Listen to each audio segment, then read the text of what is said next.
Plage paradisiaque, temple, nature, prix compétitif, gastronomie délicieuse. Que la Thaïlande est un paradis, tout le monde le sait déjà. Et ceux qui pensent que la Thaïlande se résume à la méditation, aux prix bas ou aux îles de rêve se trompent. En plus de ses charmes, ce pays asiatique est également recherché par ceux qui souhaitent des vacances pleines d'intensité et d'adrénaline, avec de nombreuses fêtes et agitations. Ce que vous ne savez peut-être pas, c'est que cette effervescence cache un côté moins beau et même sombre, peu évoqué. Avez-vous déjà entendu parler du terme ladyboy ou des spectacles de ping-pong? Alors, venez avec nous, car dans cette vidéo, vous découvrirez les curiosités précieuses de ce pays et serez choqués par ce qui se passe après le coucher du soleil. La Thaïlande est plus qu'une simple destination, c'est un univers à part, et ces îles en sont la preuve. Avec tant d'options, nous aurions besoin d'au moins 4 heures pour explorer un tiers d'entre elles. Dans cette vidéo, nous parlerons donc de quelques-unes, en commençant par Phuket, la plus grande île de Thaïlande. Ici, nous trouvons des plages époustouflantes, une vie nocturne animée et un riche mélange de cultures. Je sais qu'il est difficile de résister à la plage, mais pour les amoureux de l'histoire, l'ancienne ville de Thailand Road offre les célèbres shop houses.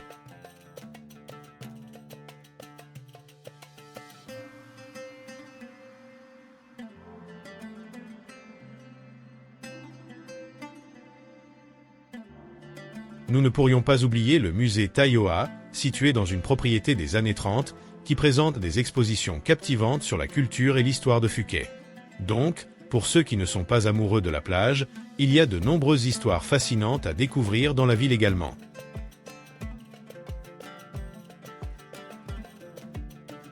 En partant pour Koh Phi Phi, un archipel cinématographique qui a servi de décor au célèbre film La Plage. Ici, il n'y a pas grand-chose à dire. Eau cristalline, sable blanc, falaises calcaires, un véritable décor de film. Et pour ceux qui aiment le luxe, bienvenue à Koh Samui, célèbre pour ses palmiers, ses complexes hôteliers luxueux et ses fêtes animées. C'est une autre perle du golfe de Thaïlande, qui captive les visiteurs avec son charme tropical. La variété des richesses naturelles ici ne manque pas, et quand nous parlons plutôt de prix abordables, cela inclut également les complexes de luxe.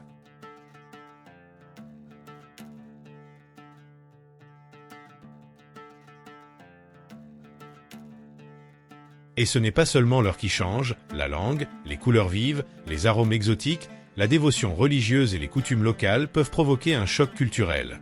Bien qu'il soit l'un des pays les plus visités au monde, l'anglais n'est pas universel, donc une légère barrière linguistique peut surgir dans certaines situations. La gastronomie thaïlandaise est un véritable délice pour les touristes, juste après avoir exploré les magnifiques plages du pays.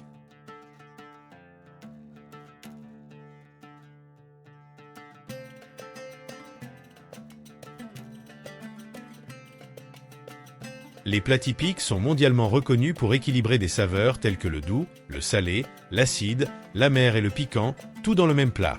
Mais attention, car quand nous disons piquant, nous ne parlons pas de quelque chose de légèrement relevé, c'est vraiment piquant.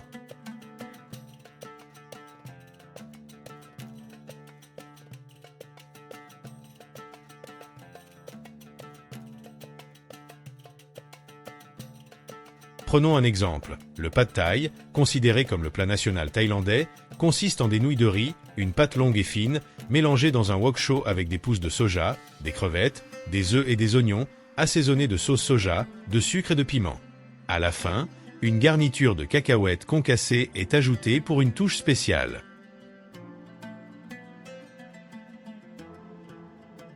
Là-bas, ils le préparent avec du lait de coco, de la mangue et du sésame.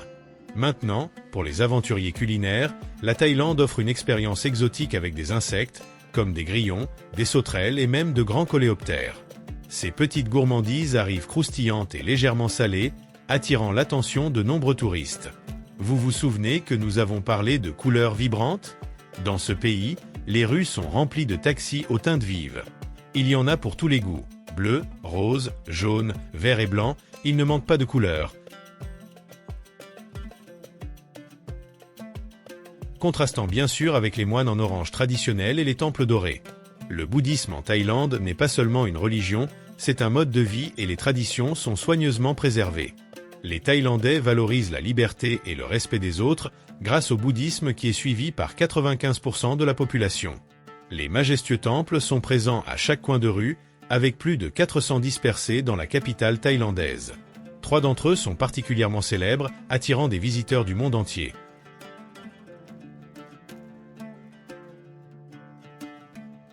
Wat Saroen, Wat Spu et le célèbre Wat Phra Kaeo, le temple du Bouddha d'émeraude.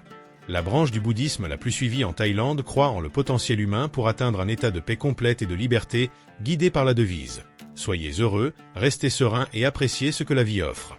Les poignées de main, les câlins et les baisers laissent place à un traditionnel et affectueux ouais. Ce salut thaïlandais consiste à joindre les mains en prière, à la hauteur de la poitrine, accompagné d'une légère inclinaison vers l'avant. Dans le pays, même l'image du clown le plus célèbre au monde joignant les mains dans un ouais respectueux témoigne de l'importance de cette tradition thaïlandaise. Le fait de toucher la tête de quelqu'un en Thaïlande est hautement irrespectueux, car elle est considérée comme la partie la plus sacrée du corps, tandis que les pieds sont vus comme la partie la plus basse et donc impure.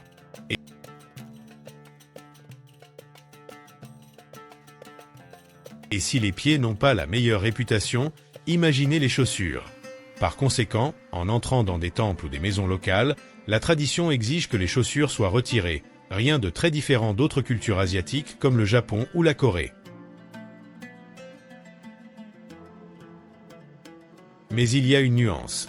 Pointer les pieds vers des objets sacrés comme des statues de Bouddha ou des moines est considéré comme un acte irrespectueux.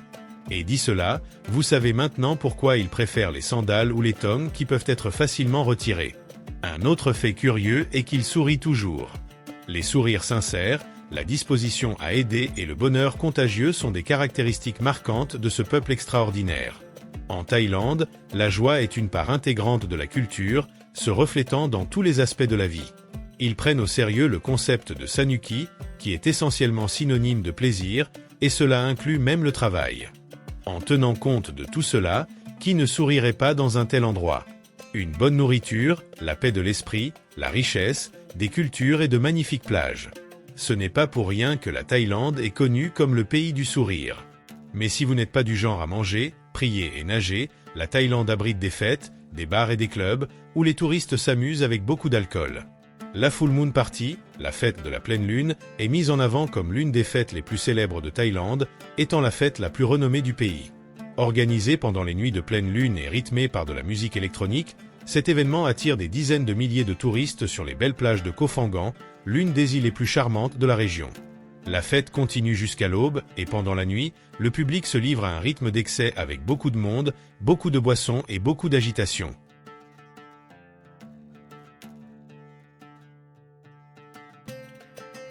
Bien que l'accès aux substances illicites soit abondant, les pénalités pour ceux qui sont pris par la police avec ces substances sont sévères.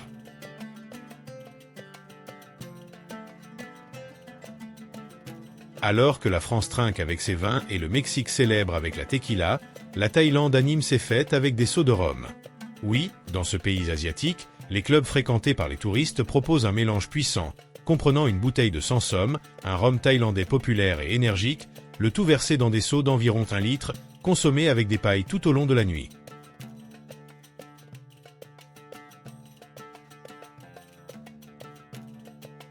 Et en parlant d'énergie, saviez-vous que l'inventeur de Red Bull est thaïlandais?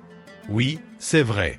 Le Thaïlandais Chaleo Yoovidya, il y a plus de 30 ans, a créé une boisson énergisante appelée Krating Daeng, qui signifie taureau rouge. Cette boisson a gagné en popularité parmi les camionneurs et les travailleurs de nuit en Thaïlande. En 1984, lors d'un voyage dans le pays, l'entrepreneur autrichien Dietrich Mateschitz a découvert le Krating Daeng. Il a contacté Chaleo avec l'idée de faire connaître cette énergie au reste du monde. Ensemble, ils ont fondé Red Bull, un conglomérat pour commercialiser cette puissante boisson énergisante à l'échelle mondiale. Mais revenons à la vie nocturne de la Thaïlande, parlons de quelque chose d'un peu moins connu de ce pays, un visage peu exploré et un sujet qui préoccupe les autorités locales, qui cherchent à préserver l'image du pays. La question de la prostitution. Même face à la controverse qui entoure ce sujet, surtout parce qu'il est interdit par la loi, cette pratique est malheureusement devenue une sorte d'attraction touristique dans ce pays asiatique, donnant naissance à un célèbre tourisme. Dans ce contexte, la préoccupation grandit face aux crimes associés à cette activité, comme l'exploitation des mineurs, l'esclavage et bien d'autres. Chaque jour, des étrangers, hommes et femmes, circulent à Patpong, l'un des quartiers célèbres pour sa vie nocturne à Bangkok. La question que tout le monde semble se poser face à ce tableau est « Pourquoi cela se produit-il si c'est interdit ?»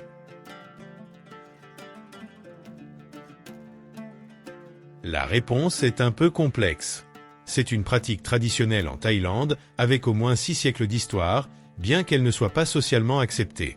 Des faits historiques documentent cette pratique, le voyageur chinois Mahua l'ayant enregistré vers 1430 et durant le règne d'Ayutthaya, entre 1351 et 1767. À cette époque, l'activité était légalisée et taxée, avec des bordels gérés par l'État. En 1908, une loi a été établie pour réglementer les bordels et la pratique, exigeant leur enregistrement et la signalisation de l'extérieur pour indiquer les services offerts. Curieusement, presque un siècle plus tard, il semble que les mœurs soient restées les mêmes, avec ces lieux toujours pleins de lumière. Au lieu des panneaux, aujourd'hui, la publicité se fait par des panneaux d'affichage. Cependant, depuis la guerre du Vietnam, le pays a acquis une réputation internationale en tant que destination de tourisme sexuel, lorsque les soldats américains se sont réunis et ont migré vers la région en quête de repos et de divertissement pendant leurs congés. À cette époque, des villages de pêcheurs offraient tranquillité et plage. Mais pour répondre aux demandes de ces soldats en quête de divertissement, l'industrie du loisir a commencé à se développer, que nous connaissons aujourd'hui.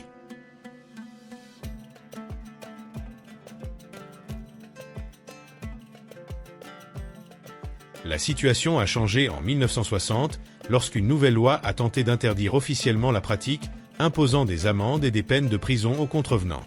Quelques années plus tard, en 1996, la loi a été modifiée, criminalisant les clients et incluant d'autres questions, telles que le travail esclavagiste lié à cette activité. Il va sans dire qu'avec ces lois, l'industrie a évolué.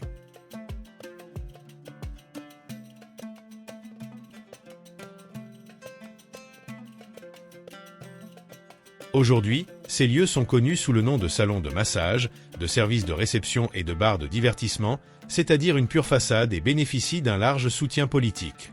Un exemple marquant est Tewit Kamovist, connu comme le parrain de cette activité, qui a admis en 2003 avoir versé plus de 1,5 million de livres en pots de vin à des politiciens et des agents de police au cours d'une décennie pour maintenir son entreprise en activité.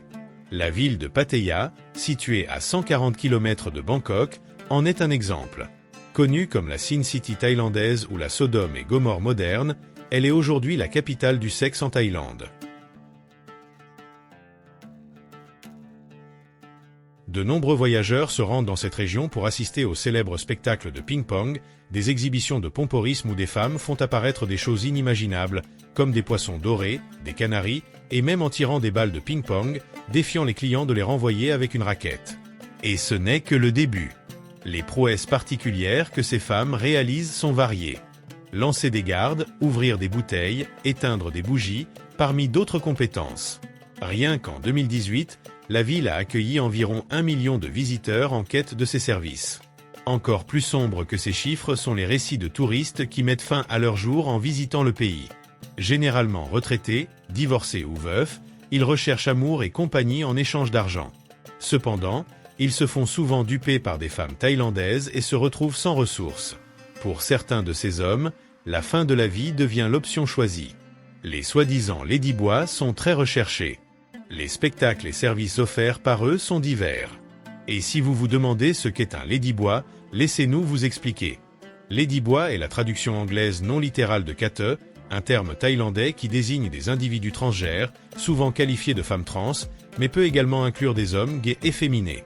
Curieusement, contrairement à certains pays asiatiques, les ladyboys sont largement acceptés dans la société, bien que les blagues puissent être courantes. La compréhension de la diversité de genres en Thaïlande est liée au principe du bouddhisme qui reconnaît 3 genres, masculin, féminin et kate. Et vous, saviez-vous toutes ces particularités sur la Thaïlande? Dites-nous laquelle vous a le plus surpris. Si vous avez aimé cette vidéo, n'oubliez pas de liker et de vous abonner pour plus de curiosités.